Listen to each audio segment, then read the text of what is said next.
Салам достор, байланышта Санчо Бек каналы. Бүгүн 2016-жылы чыккан жүргүнчүлөр аттуу тасманы көрөбүз. Кеме менен башка планетага учуп бара жатышып, жолдо 120 жыл уктоо менен өткөрүшмөк болгондор 30 жылдан кийин кеме бузула баштап ойгонуп кетишет. Анда эмесе көрүүгө камданып калган болсоңуз баштай берели.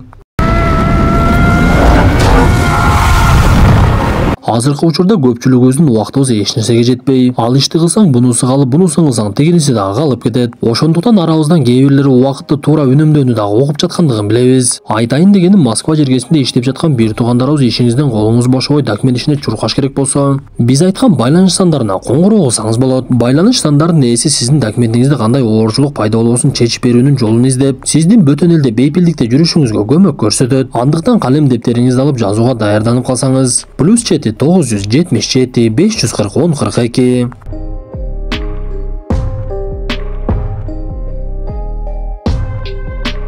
Келечектеги күндөрдүн бири космосто учуп бара жаткан Авалон кемеси. Бара жаткан кеменин алдынан метеориттер чыгып, кемеге урулуп, майдаланган таштардын кээ бир бөлүкчөлөрү кемеге зыян жеткирет. Анда кеме зыян жеткен жерлерин өзү оңдоп, бирок 1498 деген капсула ачыла баштайт. Анын ичинен Джим Престон деген адам ойгонду. Анын алдынан дароо эле экран жанып, Джимдин ойгонгону менен куттуктап, сиздер экинчи туулган жер деген планетага учуп келе жатасыздар. Дагы 4 айдан кийин ал планетага жетебиз, ошондуктан сиз даярданыңыз. Өзүңүздүн бөлмөңүзгө барып жыйынтырын кылып алыңыз деп эле каарманыбызды өзүнүн бөлмөсүнө алып барышып, ал жактан дагы экран жанып, Джиммиге эмне кылышты түшүндүрө баштайт. Анда Джимми жуунуп таранып алып саркеш кийимин кийип сыртка чыгып, бирок кемеден өзүнөн башка эч кимди көрө албай койду. Биз ушул жерде бул кеме жер бетинен 30 жыл мурда учуп чыгып, 120 жылдын ичинде экинчи туулган жер аттуу планетага учуп барышмак. Кемеде 5000 жүргүнчү жана 258 кеменин башкаруучусу бар. Бирок алардын бардыгы жолдогу 120 жылды уктаган абалда өткөрүшүп, экинчи планетага жетерге 3 ай калганда гана ойгонушмак. Джимми дагы кемени башкарган инженерлердин бири болчу. Ал эки жакты карап изилдеп жатып, анын капсуласы 90 жыл мурда ачылып кеткендигин түшүнүп калат. Анда эмне кылышын билбей дүрбөлөңгө түшкөн каарманыбыз эки жакты карап тирүү адам издеп, ал жерде экранда сүйлөгөн голограммалардан башка эч кимди таба алган жок. Анда Джим дароо эле бул тууралуу жерге кабар берейин деп видео кат жазып, аны жөнөтүп жиберсе, каарманыбызга компьютер жооп берип, сиздин кабарыңыз жерге 19 жылда жетет. Анын жообу болсо 55 жылда кайтып келет деп айтат. Ошентип каарманыбыз эмне кылышын билбей эле бара жаткан жерден, ичимдиктерди куйган жерден адамды көрүп калды. Ал кубанып кетип эле чуркап жалгыз эмес экенмин деп жанагы адамдын жанына барса, ал болгону ичимдиктерди куя турган робот экен. Бирок роботко андроид орнотулгандыктан ал адамдар менен сүйлөшө алчу. Робот каарманыбызга менин атым Артур деп таанышып, ага ичимдиктен бир чойчок куюп берет. Анда Джимми капсулага жатып, кайра уктоонун айласын издеп, капсуласын оңдогонго аракет кылып, аны жандырып кайрадан ичине жатып алганы менен такыр эле уктай албай койду. Мындан соң Джимми кеменин башкаруу бөлмөсүнө киргенге аракет кылып, бирок ал жактын эшиги такыр эле ачылбай, кандай аракет кылбасын жанагы эшик аябай эле бекем экен. Мындан соң ал Артур менен келип сүйлөшүп, мен эми жалгыз калдым, эмне кылышымды деле билбей жатам десе, робот ага өзүнүн кеңешин берип, бул нерсени тагдыр деп коет, аны сен башкара албайсың. Башкара албагандан кийин бар жашооңо шүгүр кылып жыргап жаша да, убакытты кетирип эмне кыласың десе, бул сөздөр Джиммиге аябай таасир берип, ал кемедеги байларга ылайыкташкан бөлмөнү ачып алып, ошол жака жашап, тамактарын түрүн жеп оңуп эле калат. Бирок жыргалчылык адамды аябай эле тез чарчатаарын билебиз. Бардыгы бар болгону менен каарманыбыздын жашоосунун маңызы кетип, анын сакалдары өсүп, убакыттын өтүшү менен өзүнүн келбетине деле карабай калат. Анан дагы мас кылуучу ичимдиктерди көп ичип, кийимдерди деле кийбей калды. Ал бир күнү бөлмөлөрдүн биринен кемеден сыртка чыга турган кийимдерди таап алып, аны кийип алат дагы дароо эле кеменин сыртына чыгат. Ал жылдыздарды көрүп, ааламдын кеңдигине тан берип, жараткандын улуулугуна дагы бир жолу ишенди окшойт. Мындан соң ал ичкери кирип, скафандрды чечкен соң оюна бир нерсе келип, сыртка чыгып өзүмдү өзүм өлтүрүп алсамбы деп эле сыртты көздөп жөнөйт.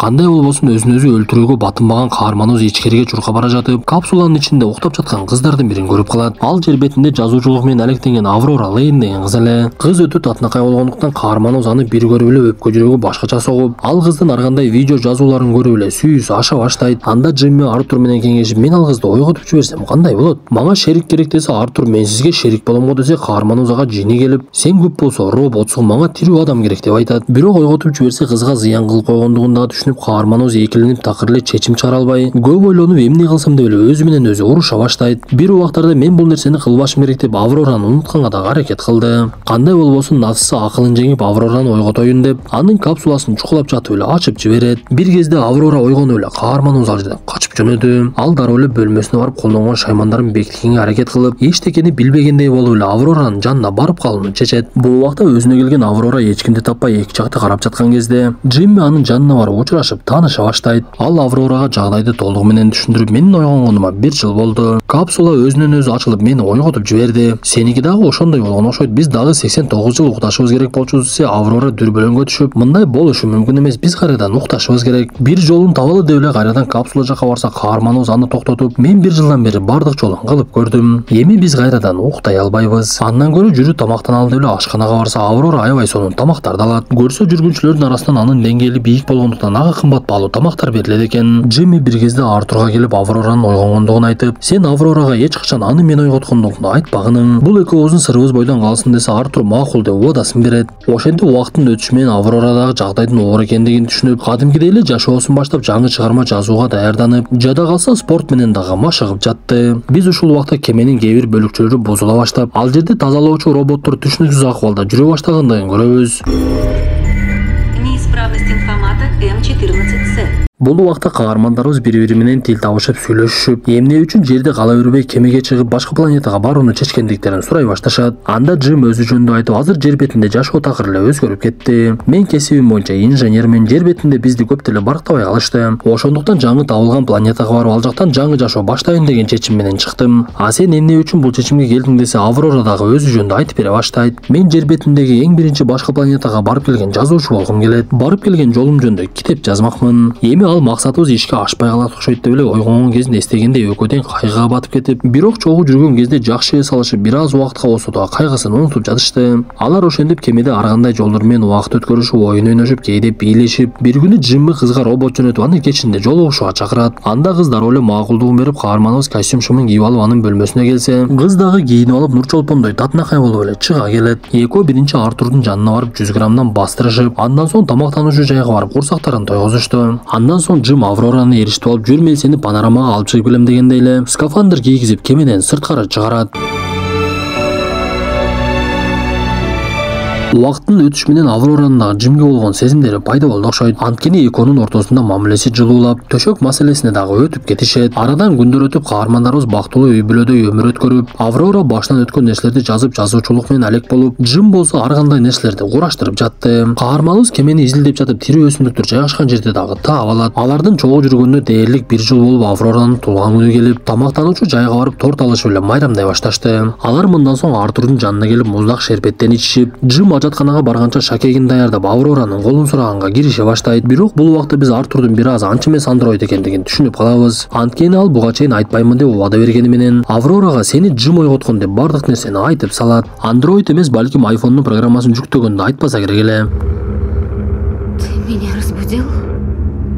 Аврора Джимге аябай жини келип, мен сени көргөнгө көзүм жок деп, Джимдин токто дегенине карабай ал жерден кетип калат. Ал бөлмөлөрдүн бирине барып бугун чыгарып бакырып эле аябай ыйлап алды. Кийинки күндөрү деле каарманыбыз кызынын жанына барып бардык нерсени түшүндүрөйүн десе, ал такыр эле уккусу келбей, айласы кеткен Джим үн чыгаруучу аппарат менен чуркап жүргөн кызга сүйлөй баштайт. Мен жалгыздыкта жинди болуп калайын деп өзүмдү өзүм өлтүрүүнү чечтим. Бирок сени көргөндөн кийин бардык нерсем өзгөрүп, жашоомдо бир нерсе пайда болгондой болуп, жакшы көрүп калгандыгымдан сени ойготтум десе, муну уккан кыз жини келип, сенин эмне болгону мага кызыксыз деп эле бакырып салат. Биз бул убакта кемеде түшүнүксүз нерселер башталып, кээде жарыктар өчүп калып, кеменин бир бөлүгүндө жаракат бар экендиги тууралуу белги чыга баштаганын көрөбүз. Каармандарыбыз бири-бири менен сүйлөшпөй калгандыктан күндөрдү бөлүп алышып, Артурга кезек-кезек менен келишип, ушундай күндөрдүн биринде Джим Аврорага белек кылайын деп, өсүмдүктөр жайгашкан жактан кичинекей даракты алып келет дагы кеменин ортосуна эгип салат. Ошентип убакыттын өтүшү менен кемедеги бузулуулар уланып, каарманыбыз бара жаткан лифт токтоп калып, Аврора тамак жейин десе, аны дагы чачып жиберет. Бир кезде эле үн чыгаруучу аппарат менен бирөө, мен капитандын жардамчысы Гас Манкузамын деп эле бирөө сүйлөй баштайт. Анда Аврора менен Джим ал жака шашылып келсе, дагы бир киши ойгонуп алыптыр. Анда газ капсулаларда эч кандай маселе болбош керек эле. 3 адам ойгонгон болсо, бул кемеде өтө чоң маселе бардай. Мен бул кеменин капитанынын жардамчысы болом деп, каарманыбыз буга чейин кире албай койгон бөлмөгө дароо эле кирип, биринчи эмне болуп жаткандыгы тууралуу маалымат топтойлу деп кеменин ар кайсы бурчтарына кетишет. Анда газ капсулалар эмнеге ачылгандыгы жөнүндө изилдеп жатып, Авроранын капсуласын Джим ачкандыгын дароо эле түшүнүп калат. Бирок анын бул нерсени текшергенге убактысы жок эле. Анткени анын капсуласы ар жеринен бузулгандыктан анын денесинде ар түрлүү оорулар пайда болуптур. Ошентип биринчи эс алуу деп эки каарманыбыз уктап жаткан кезде Аврора сууга түшүп алайын деп, өзүн Денис Петрашов элестетип сууда чөмүлүп бара жаткан кезде эле түшүнүксүз бир кубулуш башталат. Көрсө кемеде жарык өчүп, гравитация жок болуп калат. Тартылуу күчү жоголгондон кийин жерде жаткандар өйдө көтөрүлүп, суулардагы тамчы сыяктуу болуп бөлүнүп, Аврора суунун ичинен чыга албай эле домчугуп калды.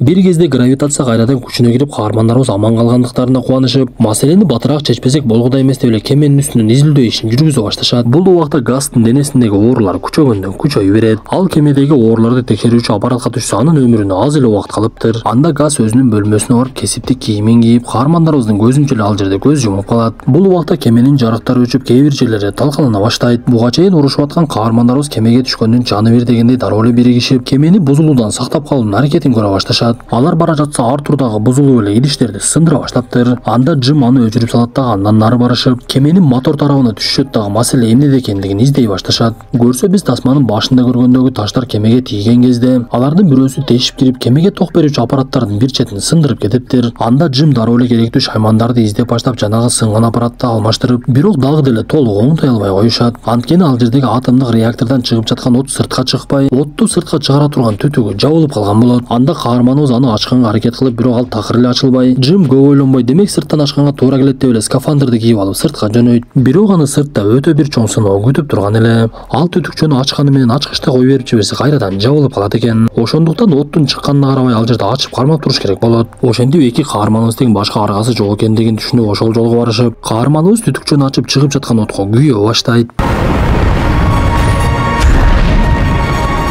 От түгөнгөндөн кийин Джим өзү дагы от менен кошо ачык космоско чыгып кетип, аны кемеге байлап турган зымы дагы үзүлүп кетет. Алган жаракатынан каарманыбыздын скафандры дагы тешилип, ичиндеги абасы түгөнүп, сырттагы суук кирип эле үшүй баштады. Бир кезде ал Аврорага байланышка чыкса, Аврора каарманыбызды куткарууга жөнөп, скафандрды кийип эле Джим жака секирет. Бирок анын дагы зымы кыскалык кылып, Джимга жетпей калып, каарманыбыздын үзүлгөн зымын кармап өзүнө тартып эле куткарып калат. Бирок бул убакта катуу тоңгон Джим эсин жоготкон эле. Анда Аврора аны атайын дарылай турган капсулага салса дагы эч майнап чыкпай, ажал менен сүйлөшүп койгонсу өпкүлүп атып эле тирилтип алат. Ошентип окуядан кийин эки каарманыбыз тең тирүү калып, алардын аракетинен майнап чыгып, кеменин бардык жери оңолуп, андан нары тынч акыбалда сапарын улашат. Бул убакта экөөнүн мамилеси жакшырып калгандыктан Джим Авроранын колун сураганга дагы жетишти. Биз ошентип арадан көп жылдар өтүп 88 жылдан кийинки акыбалды көрө баштайбыз. Бул убакта кеменин бара турган экинчи планетага жетишине аз эле калган болчу. Ошондуктан кеменин башкаруучулар ойгонуп эле өтө бир түшүнүксүз акыбалга туш болушат. Көрсө эки каарманыбыз өлгөнгө чейин кемеде бактылуу өмүр сүрүшүп, дарактарды эгип эле кеменин ичин гүл бакчага айлантып ийишиптир. Ошондой мүнөттөрдө тасмабыз дагы аягына чыгат. Достор, тасма жакса мыкты белгисин басып, оюңуздарды сөзсүз калтыра кетиңиздер. Анда эмесе кийинки тасмадан жолугушканча ден соолукту жакшы карап, адам менен адамсың дегендей бири-бирибизге жакшы мамиледе бололу.